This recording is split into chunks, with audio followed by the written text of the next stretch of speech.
Hey, Ryan. Hi, this is Sarah Palin. Ryan, Donald Trump Jr. Harsh to NC.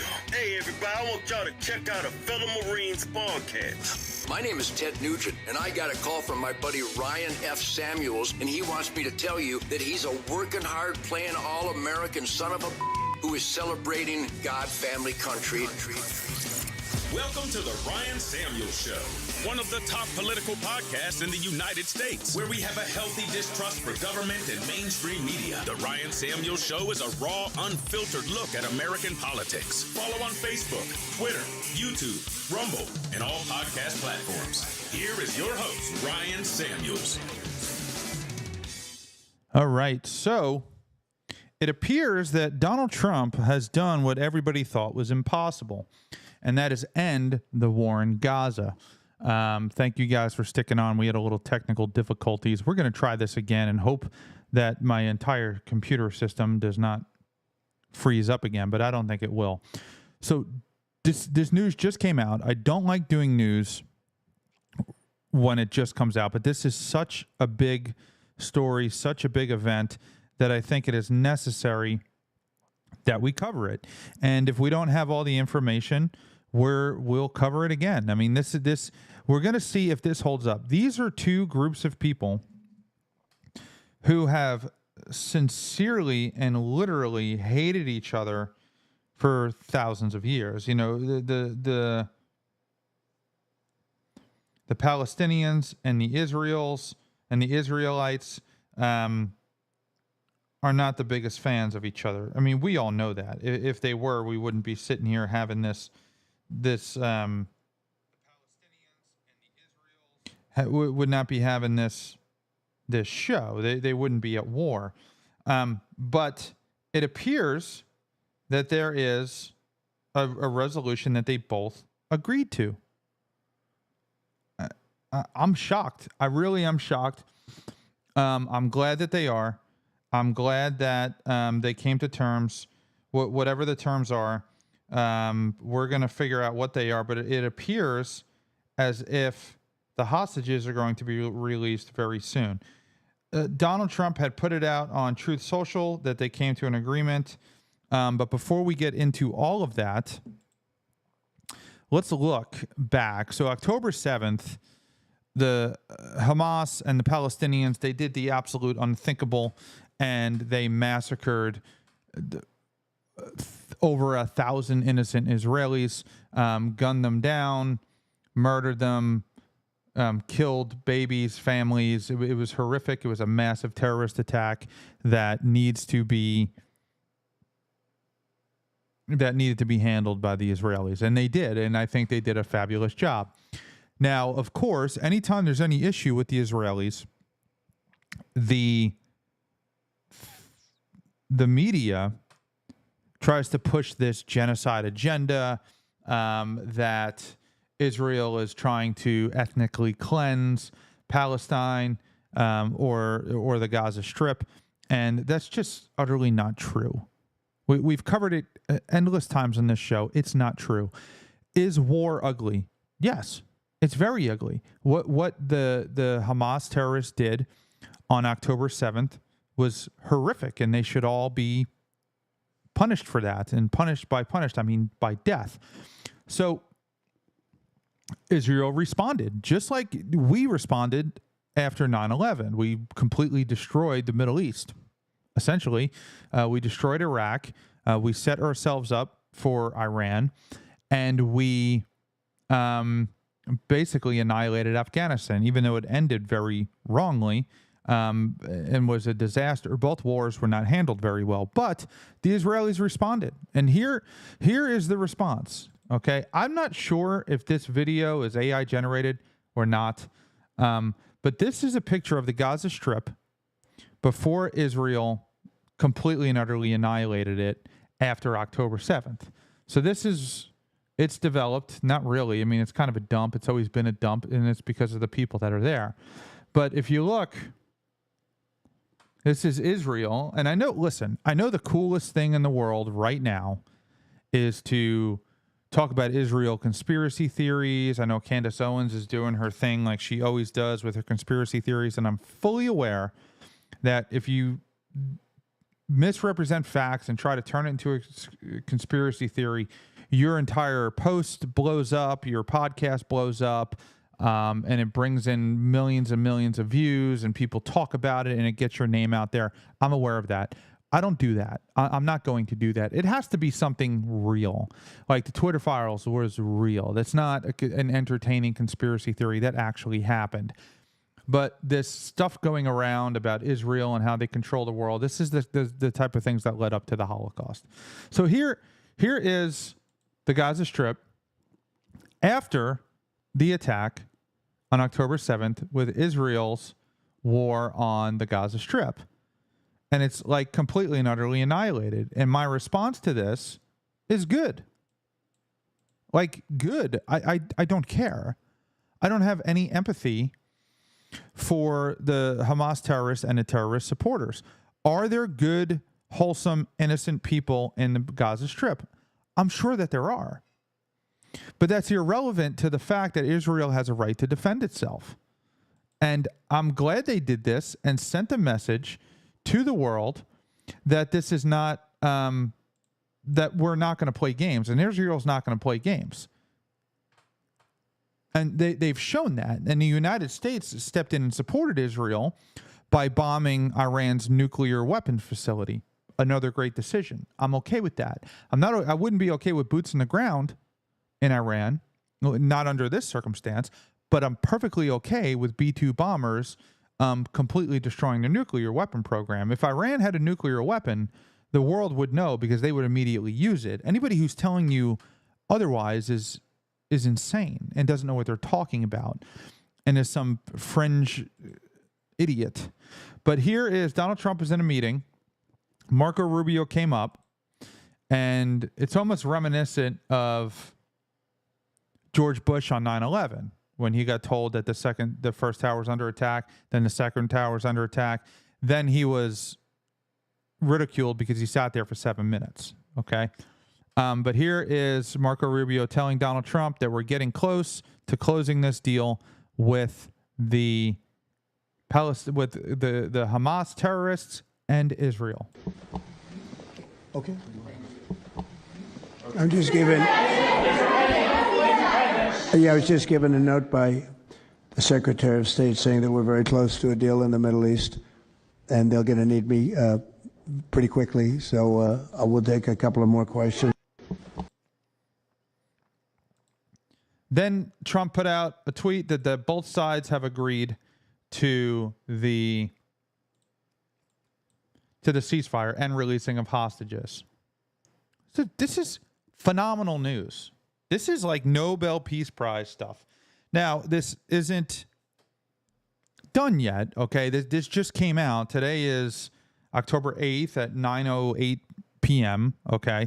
And a lot of things can go wrong, okay? One missile gets launched by either side, and we're right back to square one. But this is massive, okay? Here is the announcement on Fox News. They're reading the Truth Social post from Donald Trump. One thing I love about Donald Trump is he communicates with everybody through Truth Social or Twitter. I think it's the greatest thing in the world. Back in the day, you used to have to wait for the president to come out and give this speech, and Trump's just like, screw that, throw it on social media and be done. Let's move on to the next thing. You were talking, as mentioned, they were waiting on Truth Social, and here it is.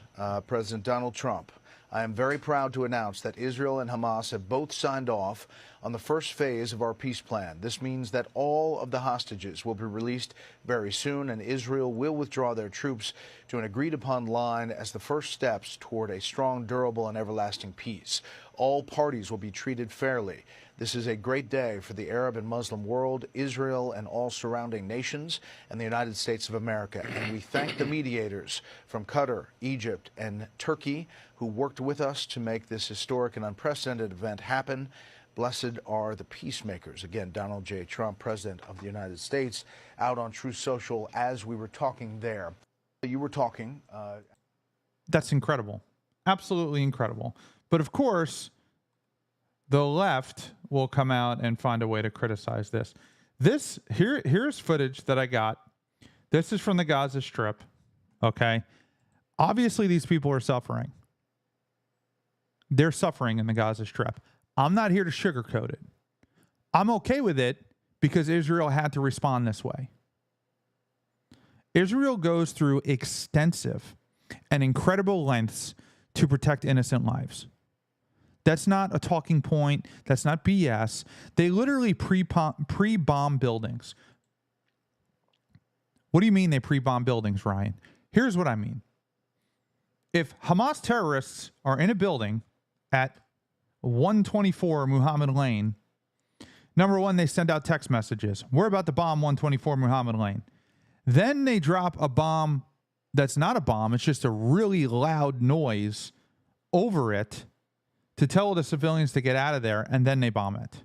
Okay? So they text them, they do a warning shot, and then they bomb the building. Now, that's counterintuitive to Israel. That's not very good OPSEC or operational security. But they do it because the political pressure from the world is so hard that they can't really do their job properly, which I believe really dragged this whole thing out and slowed it down. And we've heard lie after lie after lie. Oh, these people are starving to death. Oh, my God. Oh, Israel's eradicating children. They're bombing hospitals. Okay, well, then tell Hamas to not build their military base under a hospital. We covered this on this show when this first happened, the initial invasion, the initial bombings, and the Palestinians running around with dolls pretending they're young children, the Palestinian killing actual children and then pretending that they were killed by Israel. They're Islamic extremists, which are some of the most dangerous people on earth. But here are the people in Gaza who are apparently starving to death. They're starving to death, right? Do these look like people who are starving to death? They're celebrating the deal.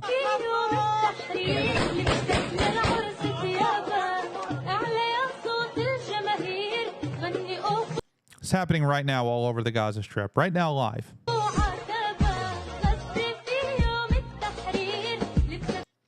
They all look pretty friggin' well fed to me, dude. They're suffering and they're dying and they're starving, but they all have iPhones in the air.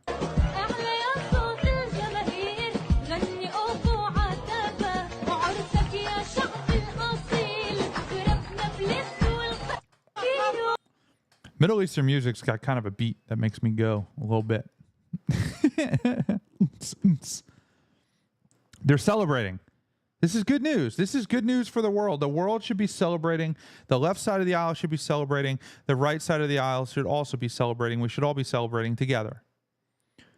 But this is going to be ridiculed, ripped up, and destroyed by the left side of the aisle. I guarantee you that's coming. We know that that's coming because they can't have Donald Trump have any successes. They're not going to allow it to happen. Those days are over in American politics, where we celebrate the good of the country because the opposite side did it. Right? Now, imagine Trump killed bin Laden. The left would not be celebrating. They'd be talking about how it's a war crime. It's insane. But this is good. This is good. It should have happened sooner. It should have happened under Joe Biden. It should have happened effectively on like October 20th. We should have let Israel unleash, bro. Go ham, go hammer, invade, kill every friggin' terrorist, get those hostages.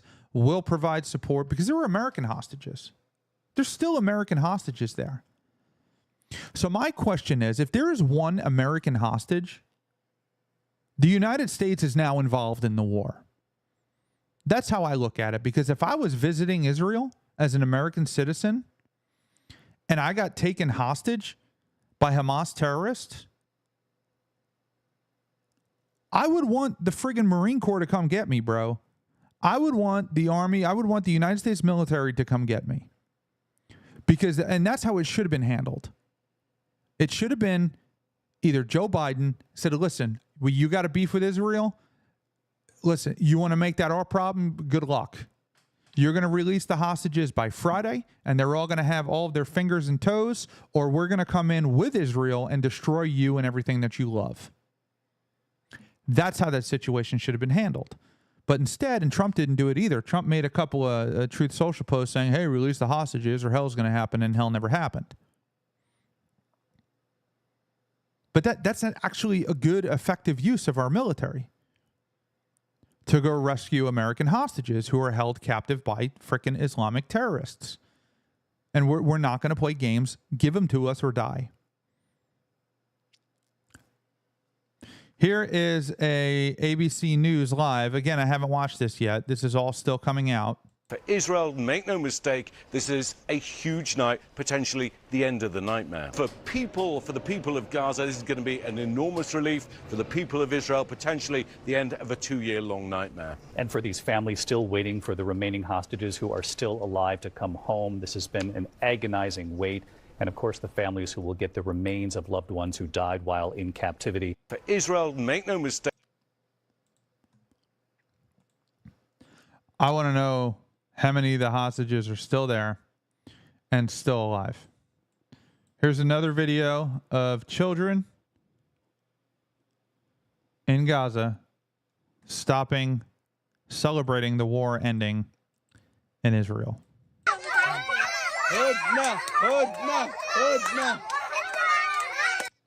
Notice how they're not starving.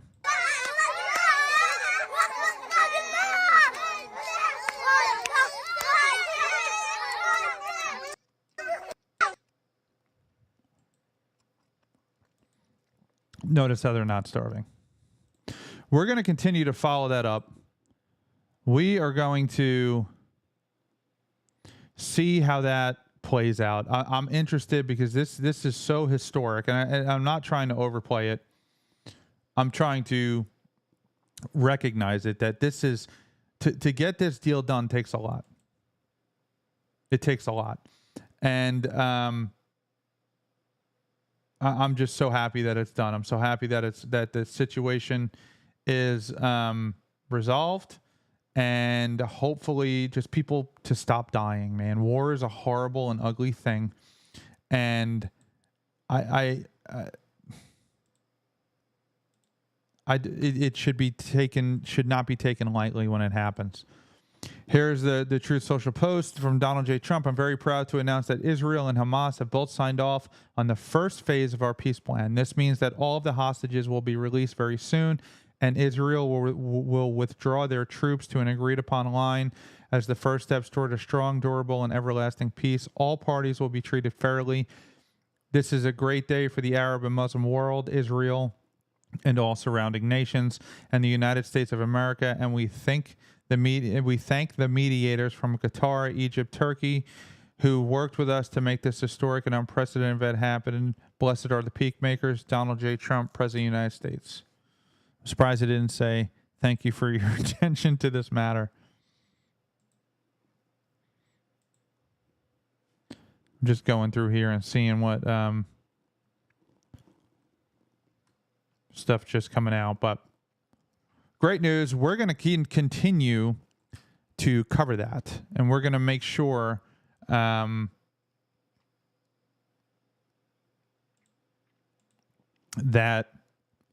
we cover it objectively and fairly. I'm not here to push for one political side. Donald Trump also today, where he got this meeting, was at this roundtable. Okay, he had a roundtable event with independent journalists who are going to brief Donald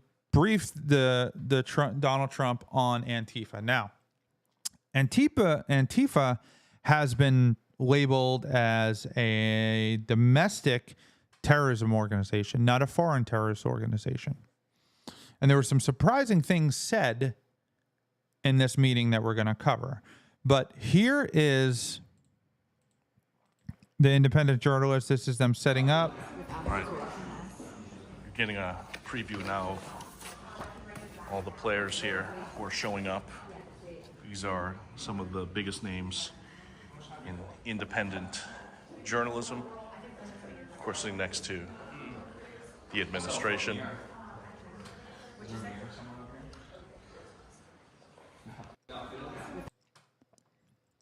This is one thing I think the Trump administration has done very well, and I think that they kind of had to.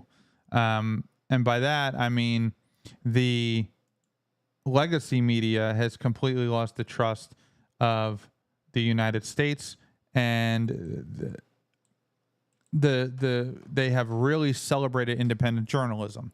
They have one chair in the White House press room that's set up for independent journalists. Like Benny Johnson asked a question, right? He's just a podcaster, but he's got a voice in the White House. He doesn't work for the Daily Wire or anybody like that. I think they've done a really good job with that. Here is Pam Bondi. Now this is what she says here, at least the description of the video, is something that we need to look at. We're not going to stop at just arresting the violent criminals we can see in the streets. Fighting crime is more than just getting the bad guy off the streets. It's breaking down the organization brick by brick. Just like we did with cartels, we're going to take the same approach, President Trump, with Antifa. Destroy the entire organization from top to bottom. We're going to take them apart. Thanks to your bold leadership and the designation of Antifa as a terrorist organization, which is exactly what they are, Americans will no longer tolerate their unhinged violence. We're not going to stop at just arrest. And this is what I said when they first did this. Okay. By designating them a terrorist organization, the United States government can now bomb them. That's kind of a problem. And I'll explain why it's a problem. Number one, I think Antifa is a horrible organization. I think what they do in the name of Marxism or communism and the chaos that they bring is horrible for the United States, but it sets a precedent. If the President of the United States, with the stroke of a pen, can say, oh yeah, these people are terrorists, then the Biden administration or the next AOC administration or the Gavin Newsom administration can say, Turning Point USA are terrorists. Now, it's different because Antifa is actually terrorists, at least in my opinion.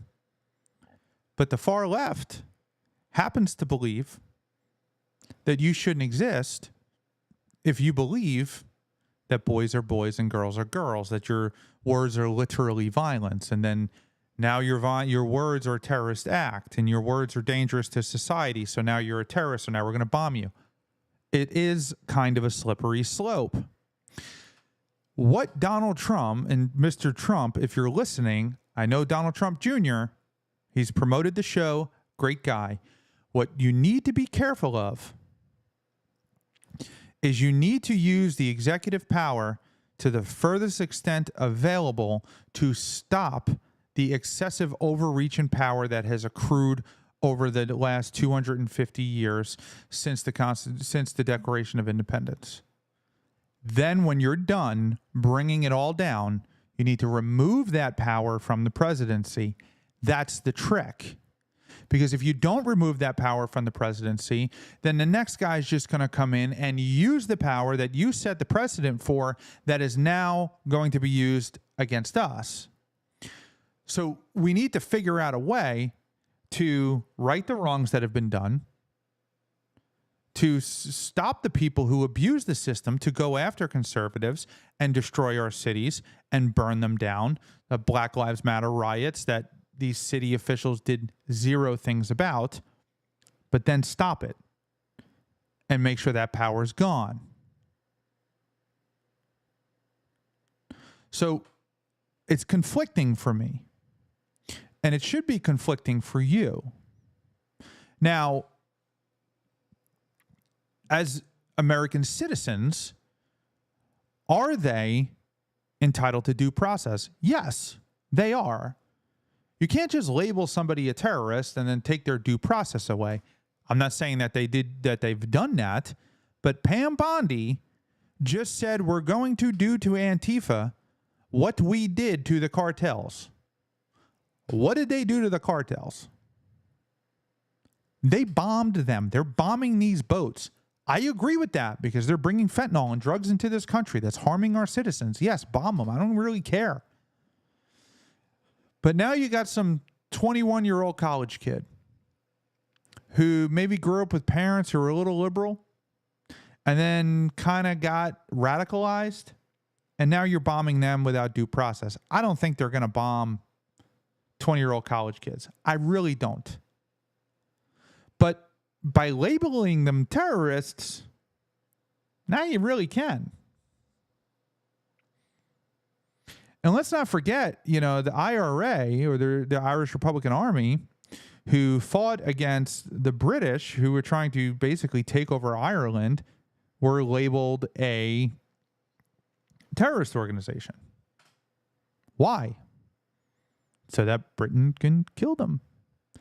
And they were like a revolutionary guard. They protected the citizens. They tried to fight for independence for Ireland, and they were successful.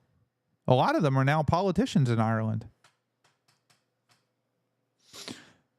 So it's something that it really needs to walk a fine line. So, Mr. President, if this gets back to you, understand that.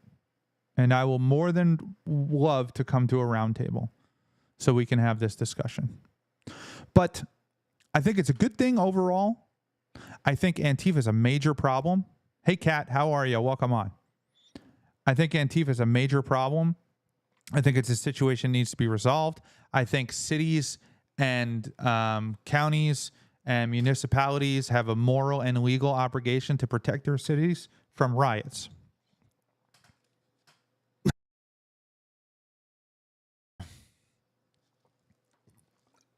And I think if they're not doing that, then they need to be relieved. I don't think the federal government should come in and relieve them.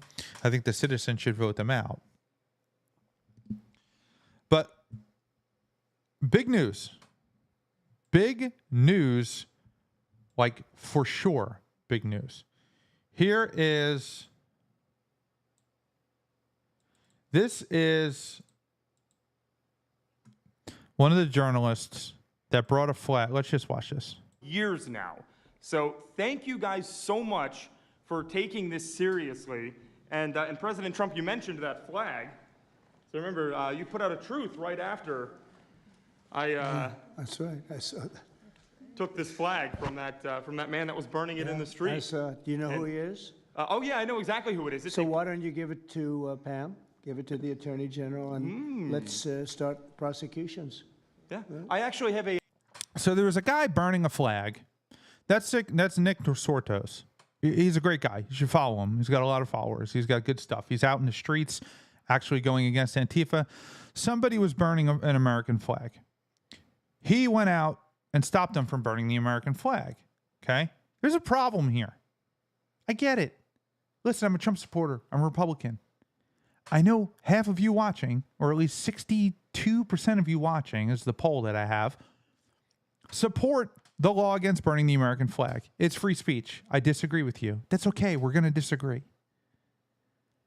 The President of the United States should not be passing laws that violate free speech, and it violates free speech, in my opinion, if it's their own property. If I buy a flag and I burn the flag because I want to,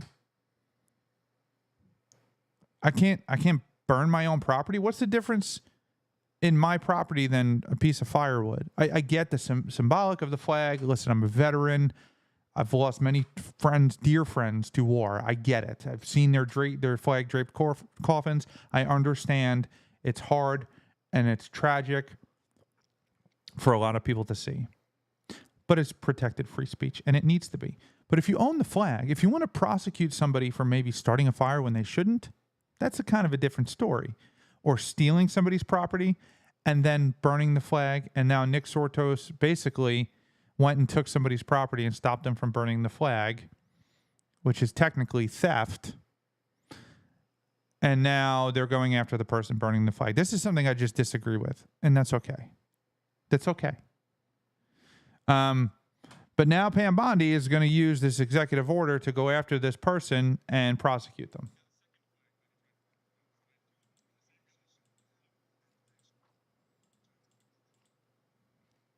Let's finish it. Took this flag from that man that was burning it in the street. Do you know who he is? Oh yeah, I know exactly who it is. So why don't you give it to Pam? Give it to the Attorney General, and let's start prosecutions. Yeah. I actually have a second flag that he tried to burn as well. So I have two of them from the same guy. Well, you also saw what happened when that flag started burning. Everyone went crazy. And that's when it started, when they started burning the flag. So Thank you. If you could give the information, it would be great. Absolutely. And at least that horrible night made you famous. Right? You got He was something out of already it. I got a text from the President of the United States, so I appreciate that. And President Trump, after that, Years. He was famous before that. He just got onto Trump's radar then. So here is a Fox News clip of the situation, of that same interaction.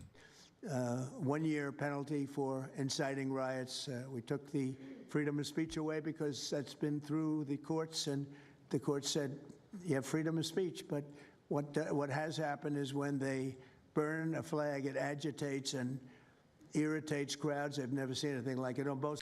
Donald, Mr. President, the reason that type of speech is protected is because it is vile, is because it makes people angry.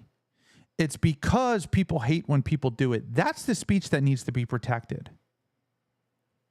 You're wrong. You're wrong. You can't correlate burning an American flag with inciting a riot. And I understand it's a populist point of view that the majority of the Republican Party, they don't want it. They love America. I love the passion for America. I love America just as much. I'm not saying I support flag burning because I definitely don't, but I definitely support the right for somebody to do it if they want to do it in protest. And you can't, Donald, Mr. President, sorry, I don't mean to call you Donald, Mr. President. You can't say you took the freedom of speech away. The most important word in the First Amendment is the freedom of speech. Because they're not granting it. The First Amendment doesn't say we're going to grant you the freedom of speech. It protects the freedom of speech because the freedom of speech and the freedom of the press to think as you wish, to write what you feel and to say what you think is a part of your body. It is a part of your soul. It belongs to you just as much as your fingers do. And the government can't take your fingers away. They can't take your expression away. That's natural law theory. That's Thomas Aquinas. That's St. Thomas More, St. Augustine, John Locke, Thomas Jefferson. It's acknowledging that you were born with those inalienable rights. So that's part of life, liberty, and the pursuit of happiness. That the freedom of speech is protected. Nobody can take that away from anybody. That's the point of it. It acknowledged that it exists because it superseded the founding fathers. They didn't say we need the freedom of speech. They said everybody has it, and the government is restricted from fighting it, from stopping it. That's what the Bill of Rights does. It doesn't grant freedoms. It restricts the government from interfering with those freedoms that already possess, that you already possess. By being a human being. You can make the argument either way, okay? Some people say that your rights come from God, right? And I believe your rights come from God. Your rights do come from your God. But this is why Thomas Jefferson put that you are endowed by your Creator with certain inalienable rights. And among these are life, liberty, and the pursuit of happiness. Among these, not these, this is what you have. Among these are life, liberty, and the pursuit of happiness. And that when a government becomes destructive of these ends, it is their right, it is their duty to overthrow such government and establish new guards for their future security. Okay, I kind of cut two pieces of it. It's not one line, but it's irrelevant. But so you can't take away the freedom of speech. That's all I have to say about that. But, Mr. President, I think you're doing a wonderful job. Outside of that, that's really the only thing I've disagreed with. Let's finish this clip. For inciting riots, we took the freedom of speech away because that's been through the courts, and the court said you have freedom of speech. But what has happened is when they burn a flag, it agitates and irritates crowds. I've never seen anything like it on both sides, and you end up with riots. So we're going on that basis. We're looking at it not from the freedom of speech, which I always felt strongly about, but never passed the courts.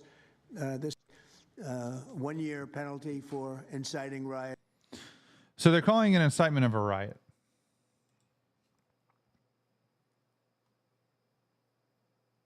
And that's okay. Let's watch this. I think he's right about Antifa. I do. We just need to be careful. The epidemic of left-wing violence and Antifa-inspired terror has been escalating for nearly a decade. At universities, Antifa has organized riotous mobs to attack campus speakers. I see it all the time. And these are agitators, anarchists, and they're paid. Yes. And you'll find that out. You'll be finding it out very soon. You should see what we have on these people. These are bad people. These are people that want to destroy our country. We're not going to let it happen. The epidemic of left-wing. There is a massive issue with left-wing political violence in this country. And there's nobody on this earth that can make the argument against it. I mean, they try to, and it just doesn't go anywhere. I think this might be the same clip. Let's watch it anyway. It should be clear to all Americans that we have a very serious left-wing terror threat in our country. Radicals associated with the domestic terror group Antifa that you've heard a lot about lately, and I've heard a lot about them for 10 years. And other far-left extremists have been carrying out a campaign of violence against ICE agents and other officials charged with enforcing federal law. It should be clear to...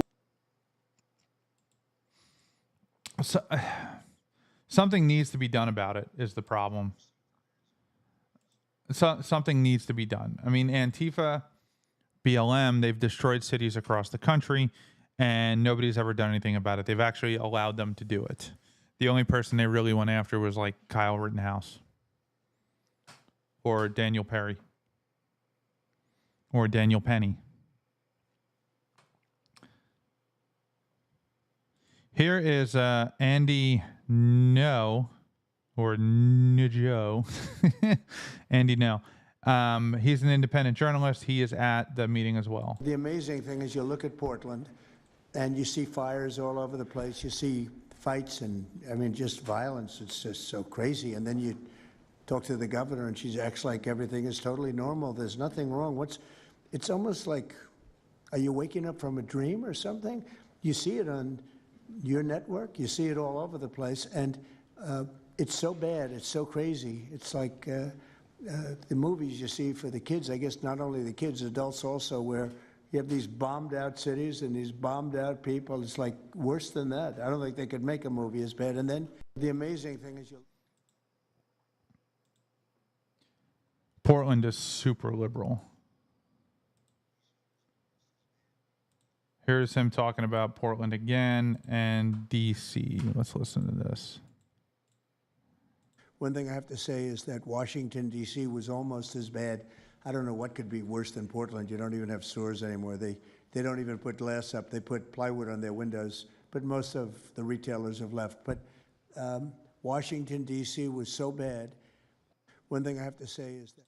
And Washington, D.C. is pretty good right now. It's pretty good. It's not as bad as it was pre-Donald Trump. I mean, they had like massive crime waves and crime problems. Amazing thing is you look at Portland and you see fires all over the place. You see fights and, I mean, just violence. It's just so crazy. And then you talk to the governor and she acts like everything is totally normal. There's nothing wrong. It's almost like, are you waking up from a dream or something? Yeah, that's what we just watched. Sorry about the double clip. It happens because I don't watch them. So people have different descriptions, and then we this is kind of what we get. But interesting things on the home front. I hope that the Trump administration completely and utterly annihilates these groups. They're being funded now. That we've always known and we've always talked about, and there's serious evidence to suggest that George Soros is funding these. I actually met a guy once, and he was like a straight up communist. And he said that in these Reddit groups, this is true. I mean, whatever. The trolls are going to say I'm lying anyway. It sounds like you made it up. I didn't make it up. And he said you go into these Reddit groups and you basically say you want to be, you want to go to the protest, and they'll pay you to protest and they pay you to riot. That's why you see, and it's not a lot, like $40 a day or something. But to like a young kid who's like, oh yeah, I'll go out there and cause some trouble and mayhem. And George Soros owns the prosecutors and the police chiefs or whoever else he got elected in that city. And then everybody stands down because they're doing so at the direction of these people who are trying to destroy our country. And then they leave like pallets of bricks on the corner, which we've seen repeatedly, like pallets of bricks to a bunch of angry protesters and then agitators, and then they destroy, loot, and burn down the cities, and they don't send out the riot control or lock people up and put them in jail. They just kind of let them do their thing, or they let them out on bail, and they don't prosecute them. So let's see where this goes. We're going to keep this going. Make sure you visit ryanfsamuels.com/shop. Check out these cool shirts. I got Gulf of America.